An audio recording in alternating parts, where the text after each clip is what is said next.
Kharkiv पर रूस की सेना के हमले और तेज हो गए। जंग के पहले दिन से ही रूस ने इस शहर पर कब्जा करने की कोशिश की, लेकिन 7 दिन बीतने के बाद भी यूक्रेन की सेना के आगे उसकी एक नहीं चली, क्योंकि यूक्रेन के सैनिकों ने शहर के अंदर घुसे रूसी सैनिकों को कई बार खदेड़ दिया। उनके काफिलों पर ताबड़तोड़ हमला करके टैंक और बख्तरबंद गाड़ियों को तबाह कर दिया, जिसके बाद रूस ने खार्किव के अलग अलग हिस्सों में मिसाइल हमले तेज कर दिए। उसकी एक मिसाइल ने वहां पुलिस मुख्यालय की इमारत को निशाना बनाया।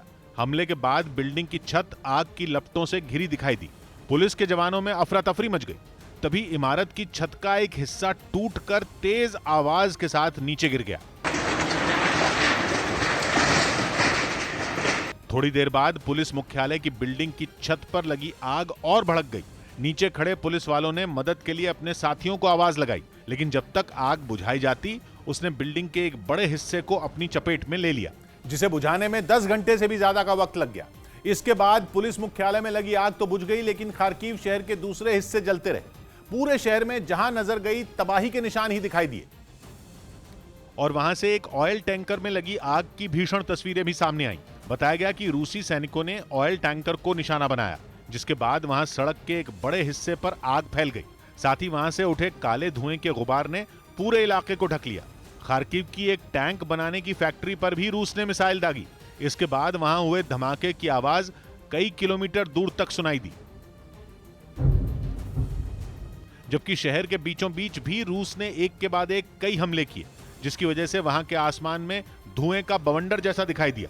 उधर खार्किव पर हो रहे हमलों में मरने वालों की संख्या भी बढ़ती जा रही है। यूक्रेन के मुताबिक वहां कब्जा नहीं कर पाने से बौखलाया रूस अब अस्पतालों पर भी हमला करने से नहीं हिचकिचा रहा। और वहां के एक अस्पताल की तस्वीरें यूक्रेन के दावे को सही साबित करती दिखी।